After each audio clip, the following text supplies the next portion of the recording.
क्या आपने कभी सोचा है कि खुशियां कहां से आती हैं? दौलत से या दिल के सुकून से? आज मैं आपको एक ऐसी कहानी सुनाने जा रहा हूं जो आपके दिल को छू जाएगी और शायद आपकी सोच को भी बदल दे। तो कहानी को आखिर तक जरूर सुनिए। गांव की एक समझदार और बुजुर्ग औरत मरियम अम्मा अपनी सकारात्मक सोच और हौसला बढ़ाने वाले व्यवहार के लिए मशहूर थीं। वो न सिर्फ अपनी उम्र के हिसाब से समझदार थीं, बल्कि उनके दिल में एक ऐसी रोशनी थी जो दूसरों के दिलों में उम्मीद जगा देती थी। मरियम अम्मा हर हाल में खुश रहती, चाहे जिंदगी में कितनी भी मुश्किलें क्यों ना आती। गांव के लोग अक्सर उनके पास अपने दुख दर्द लेकर आते और वो सबको सब्र, शुक्र और अल्लाह पर यकीन रखने की तालीम देती। एक दिन एक औरत जो 3 छोटे बच्चों की मां थी, परेशान हाल और आंसुओं में डूबी हुई, मरियम अम्मा के घर आई। उसके चेहरे पर गम, थकान और बेबसी के आसार साफ नजर आ रहे थे।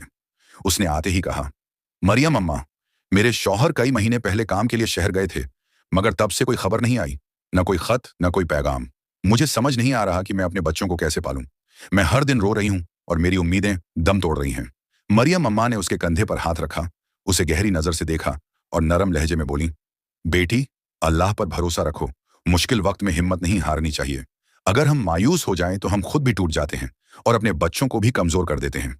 अल्लाह की रहमत से ना उम्मीद मत हो। फिर मरियम अम्मा ने एक कहानी सुनाने का फैसला किया। वो बोली, बेटी, एक गांव में एक बहुत गरीब बुजुर्ग रहता था। उसके पास दुनिया की कोई चीज नहीं थी, न अपना घर, न माल, न दौलत। वो एक पुराने पेड़ के नीचे रहता था। उसका बिस्तर भी वहीं था, उसका साया भी वहीं था। उसके पास न रोज खाने को पूरी रोटी होती, न नए कपड़े, मगर उसके चेहरे पर हमेशा मुस्कान रहती थी, जैसे उसे कोई गम ना हो। मरियम अम्मा रुकी, फिर कहानी आगे बढ़ाते हुए बोली, एक दिन गांव का एक नौजवान उस बुजुर्ग के पास आया। वो हैरान था कि ये शख्स, जिसके पास कुछ भी नहीं, वो फिर भी हमेशा खुश क्यों रहता है। उसने बुजुर्ग से पूछा, बाबा जी, आपके पास न दौलत है, न घर, न जमीन, न कोई आराम, फिर भी आप हमेशा खुश रहते हैं। आपकी खुशी का राज क्या है? बुजुर्ग मुस्कुराए और जवाब दिया, बेटा, खुशी दौलत या चीजों में नहीं होती। खुशी उस दिल में होती है जो अल्लाह के फैसलों पर राजी हो जाए। जो हर हाल में शुक्रगुजार रहे, वही खुश रहता है। मैं जो कुछ भी खाता हूं, अल्लाह का शुक्र अदा करता हूं। जो कुछ नहीं मिलता, उस पर सब्र करता हूं। यही मेरी खुशी का राज है।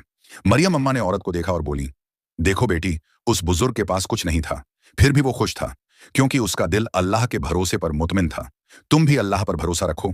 तुम्हारे बच्चे तुम्हारी खुशी की सबसे बड़ी वजह है। उन्हें देखो, उनके लिए जियो। अपने दिल में उम्मीद कायम रखो, क्योंकि अल्लाह की मदद कभी देर से आती है, मगर आती जरूर है। औरत ने मरियम अम्मा की बातें गौर से सुनी। उसके आंसू सूख चुके थे। उसके दिल में एक नई उम्मीद जाग उठी थी। उसने अपने बच्चों को सीने से लगाया और सोचा कि वो हार नहीं मानेगी। वो दिन रात मेहनत करने लगी, अपने बच्चों को खुश रखने के लिए हर मुमकिन कोशिश की। कुछ हफ्ते गुजरे थे कि अचानक एक दिन डाकिया एक खत लेकर आया। खत उसके शौहर का था। उसमें लिखा था, मैं एक हादसे में जख्मी हो गया था और कई महीने अस्पताल में रहा। अब मैं ठीक हूं और जल्द वापस आ रहा हूं। तुम्हारा और बच्चों का बहुत ख्याल आया। अल्लाह का शुक्र है कि अब सब बेहतर है। ये खत पढ़कर औरत की आंखों में खुशी के आंसू आ गए। उसने मरियम अम्मा को जाकर यह खुशखबरी सुनाई और कहा, मरियम अम्मा, आपकी बातें सच साबित हुई। अल्लाह ने वाकई मेरी मदद की। आपने मुझे हिम्मत दी, सब्र दिया। मरियम अम्मा मुस्कुराकर बोली, बेटी, याद रखो, अल्लाह अपने बंदों को कभी तन्हा नहीं छोड़ता। मुश्किलें आती हैं, मगर वो हमारे सब्र को आजमाने के लिए आती हैं। जो सब्र करता है, वो कामयाब होता है। अगर आपको ये कहानी पसंद आई, तो कमेंट में जरूर बताइए कि आपको सबसे ज्यादा कौन सी बात दिल को छू गई। और हाँ, मेरे चैनल को सब्सक्राइब करना मत भूलिए, ताकि ऐसी और कहानियां आपके दिल तक पहुंचती रहें। लाइक और शेयर जरूर कीजिए। मिलते हैं अगली कहानी।